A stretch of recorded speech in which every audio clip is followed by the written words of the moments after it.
Si disparas primero, aún puedes perder.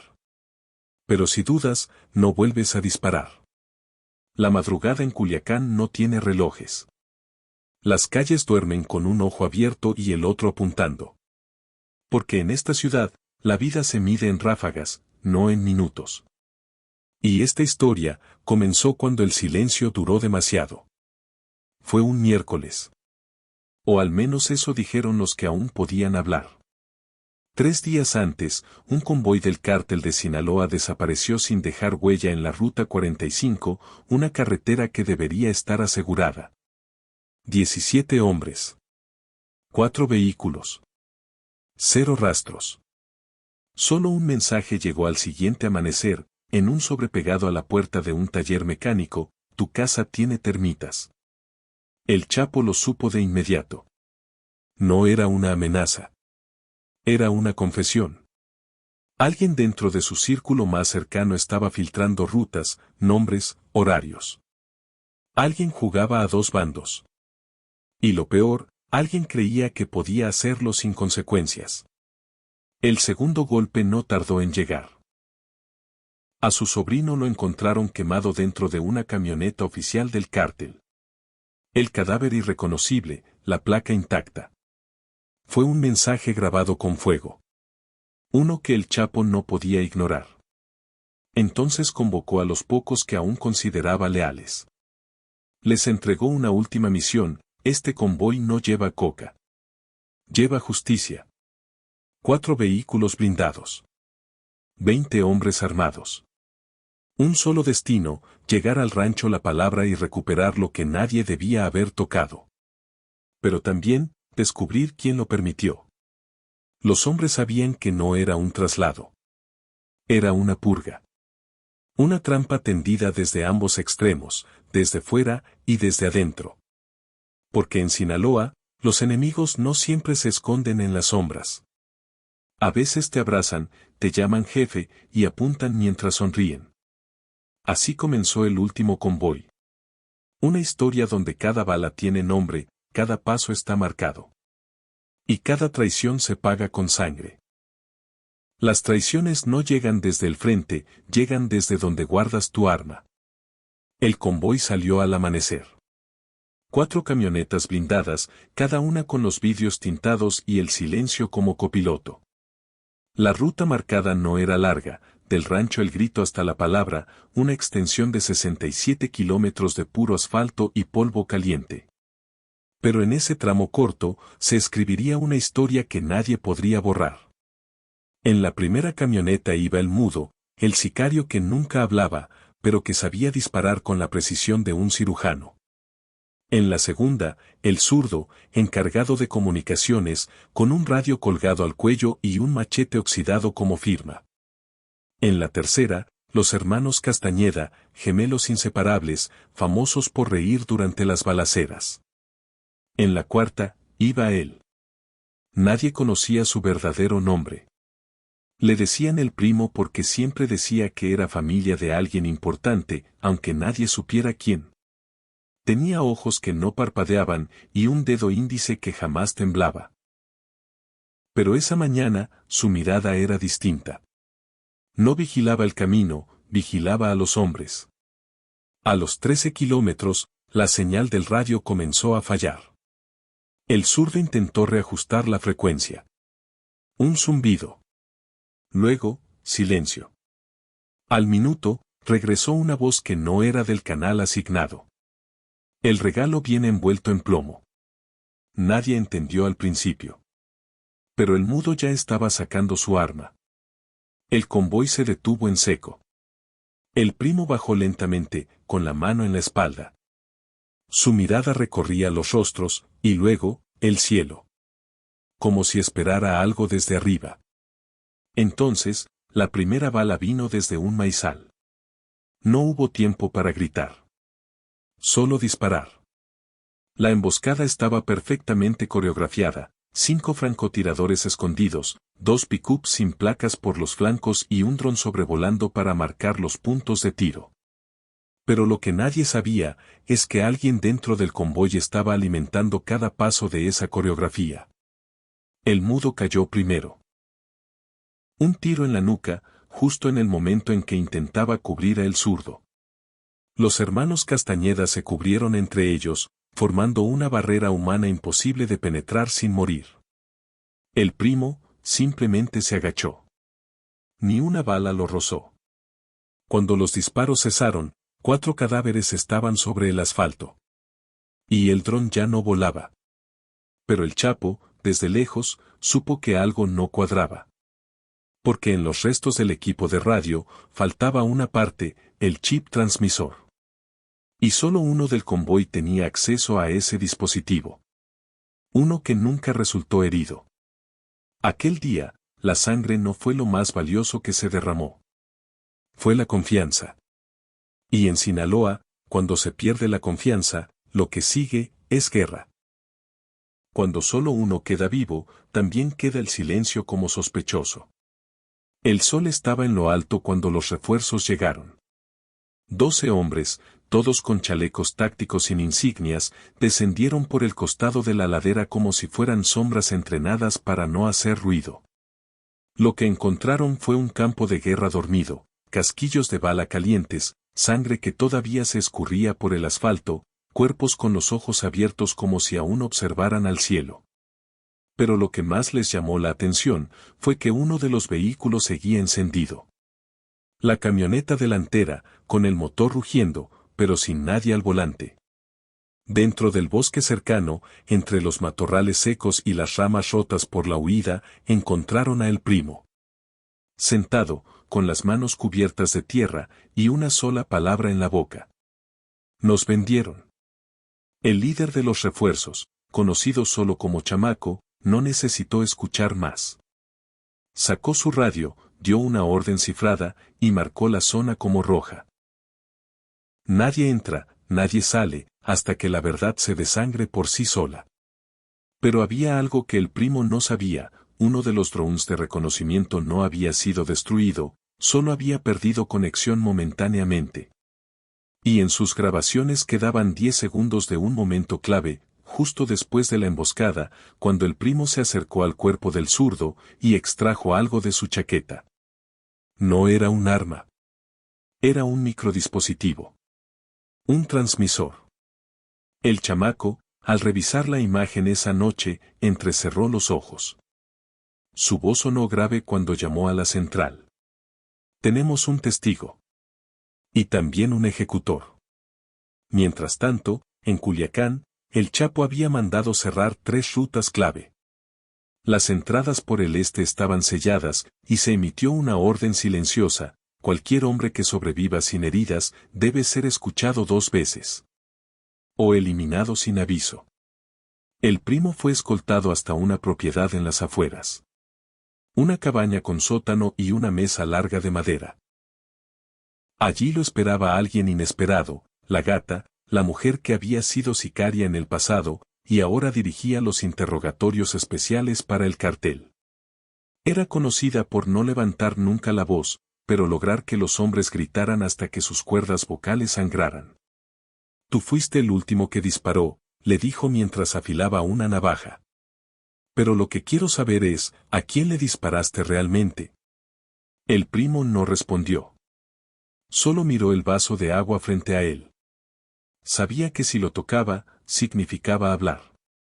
Si no lo hacía, lo harían beberlo a la fuerza, después de quitarle todo. Afuera, la noche caía como una advertencia. Y el convoy destruido ya no era una misión fallida, sino el comienzo de una purga. Porque cuando mueren los hombres de confianza, no se busca justicia. Se busca sangre. Y ese día, la sangre tenía un nuevo destino. A veces, lo que parece un fallo técnico, es solo una verdad gritando bajo la estática. La grabación llegó al campamento base sin aviso. Era un archivo comprimido, sin remitente, marcado como urgente, Ojos del Norte. El chamaco lo recibió a las 3:47 de la mañana, cuando revisaba rutas de extracción y autorizaba la limpieza del perímetro de la emboscada. Al abrirlo, su rostro se endureció.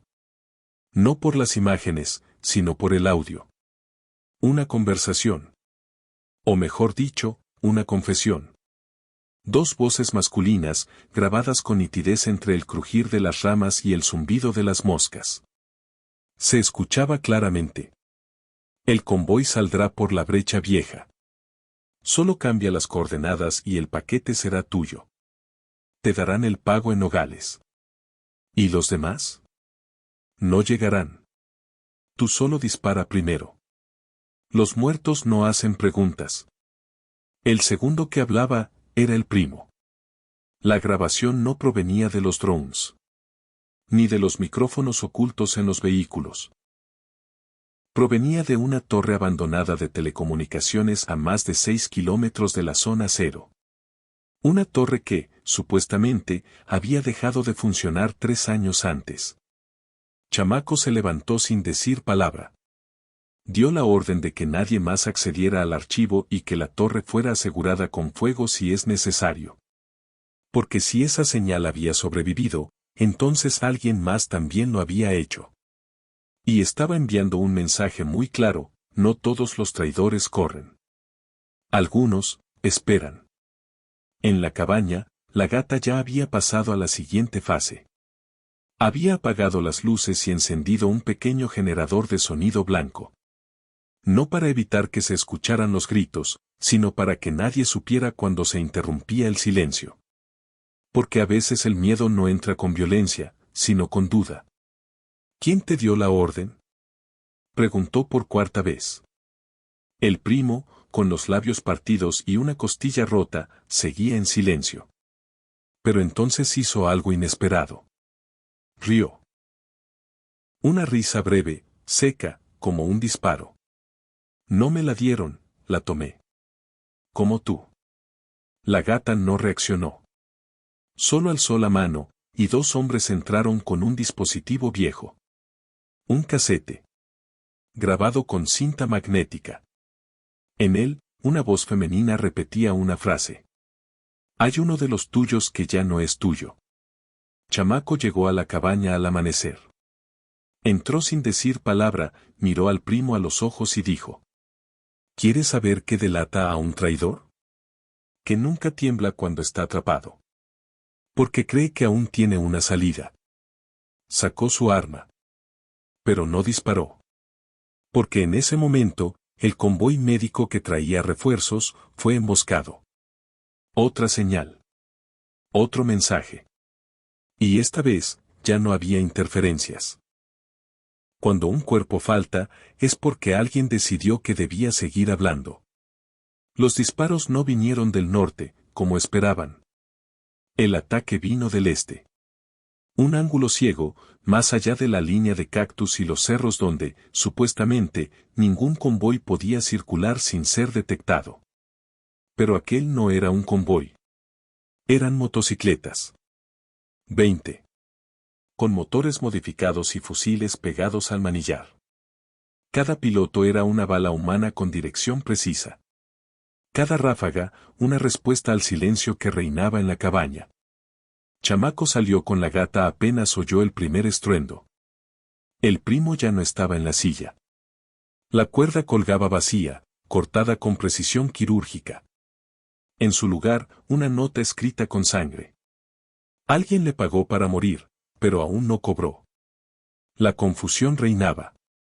Los hombres disparaban a la oscuridad, sin saber si los gritos eran del enemigo o de los suyos.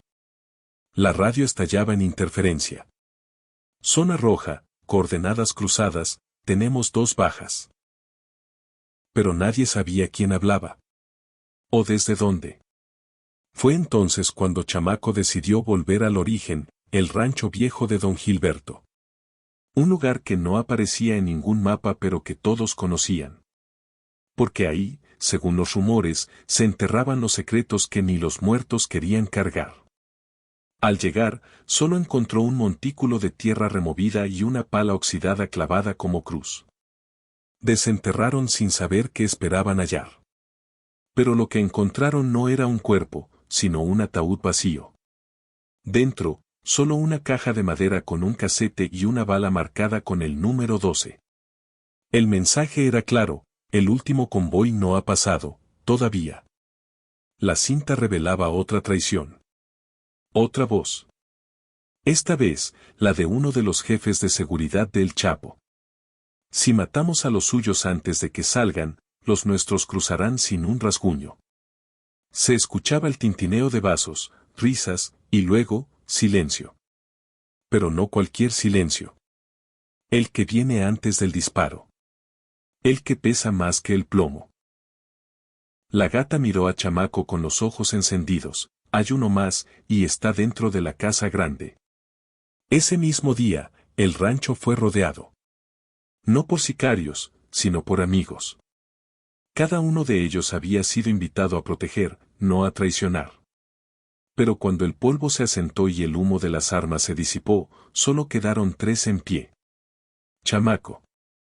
La gata. Y el que sangraba de una herida en la pierna. No se supo su nombre.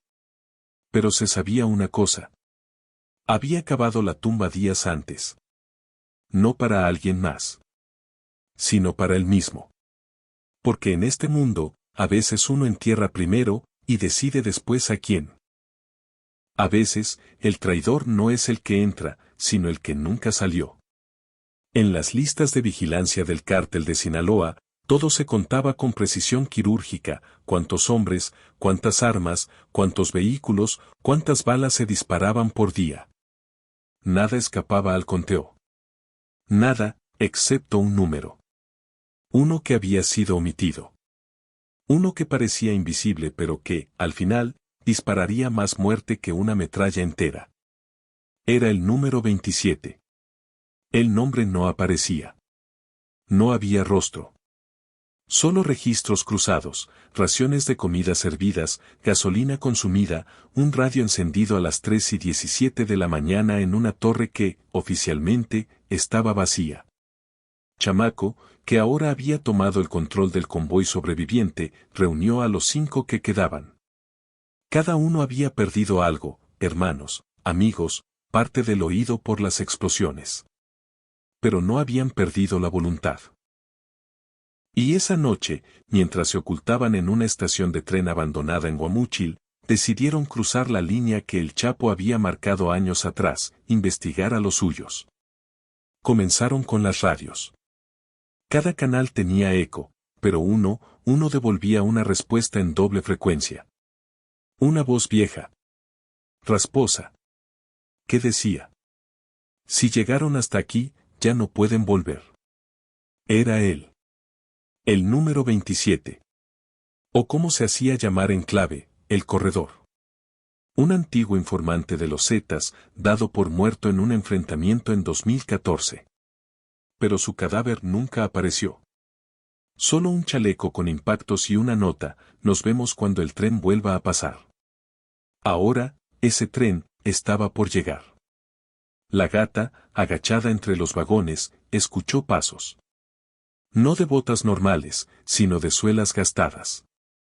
Como las de alguien que ha estado caminando durante años sin ser visto. Y cuando asomó su rostro, lo vio: un hombre canoso, con un parche en el ojo izquierdo, sosteniendo un maletín. No uno común, sino uno con el sello de Hacienda. Robado del último decomiso en Culiacán. ¿Sabes qué hay dentro?, le preguntó. Sangre, dijo él. Y nombres. Todos los nombres que pensaron que olvidé.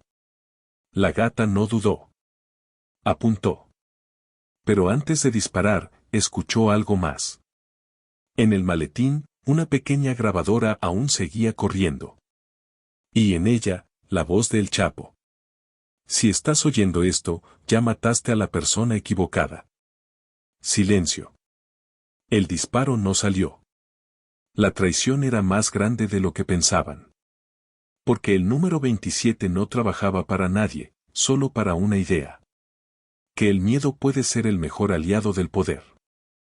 Hay fronteras que no están en los mapas, sino en las decisiones que no te dejan dormir. El amanecer nunca había sido tan cruel para el grupo. Lo que debía ser una simple entrega, un desplazamiento más entre los cientos que el cártel ejecutaba cada mes, se había convertido en una masacre sin forma ni lógica. Ya no se trataba de cruzar la frontera física entre México y Estados Unidos. La verdadera frontera estaba ahora entre la lealtad y el instinto de supervivencia. El convoy 012, reducido a 4 hombres y una mujer, emergió de las sombras de Guamúchil hacia el norte. En el camión blindado que ahora conducían, no había drogas. Tampoco dinero. Solo 2 maletines. Uno con documentos oficiales que implicaban a funcionarios corruptos de ambos lados de la frontera. Y el otro, con un disco duro que contenía grabaciones inéditas de llamadas entre capós, generales e incluso senadores norteamericanos. Era el tipo de mercancía que no se vendía. Se negociaba con la vida. Chamaco, con las manos aún temblando por los eventos de la estación, miraba el GPS. El último punto de cruce había sido cancelado. Todos los caminos que antes se usaban ahora estaban tomados, por Guardia Nacional, por narcos rivales, por la sombra del número 27 que ahora parecía estar en todas partes. El plan se desmoronaba. Y sin embargo, algo dentro de él le empujaba a seguir. Hay otra forma, dijo la gata, limpiando la sangre seca de su mejilla. Una ruta vieja. Abandonada desde que el Chapo la cerró tras la traición de Ojinaga. Era una locura. Un túnel medio derrumbado bajo el río Bravo. Ningún convoy lo había cruzado desde el 2006. Pero ya no había otra opción. A las 2:14 de la madrugada, el camión descendió por la entrada oculta tras una gasolinera en desuso. Oscuridad total. Cada metro avanzado era una apuesta. Los ecos de sus motores eran los únicos testigos de lo que ocurría ahí abajo. Y entonces, el silencio. Un bloqueo. No natural, sino humano. 3 camionetas negras. Y frente a ellas, hombres armados con insignias que no pertenecían a ningún cártel conocido. Eran neutrales. Los encargados de que ciertas verdades nunca salieran a la luz. Uno de ellos alzó una radio. Confirmado. El convoy está aquí. El archivo también. La gata se giró hacia Chamaco. Su mirada no pedía permiso. Solo apuntaba hacia el techo del camión. Había una salida. Pero solo uno cabía por ahí con los maletines. Chamaco no lo pensó 2 veces. Llévalos. A donde nadie pueda borrar lo que hicimos. El fuego cruzado fue breve. Pero eterno. Gritos. Vidrios rotos. Siluetas cayendo en cámara lenta. Cuando todo terminó, solo una figura salía del túnel, empapada, herida, pero viva. La gata. Y en su mochila, el archivo que cambiaría para siempre el equilibrio del narco en América Latina. Porque esa noche, el convoy no cruzó la frontera. Pero la verdad sí. Si te gusta nuestro contenido, no olvides suscribirte a nuestro canal y dejar tu me gusta para seguir apoyándonos. Activa la campanita para no perderte ninguno de nuestros videos. Gracias por acompañarnos.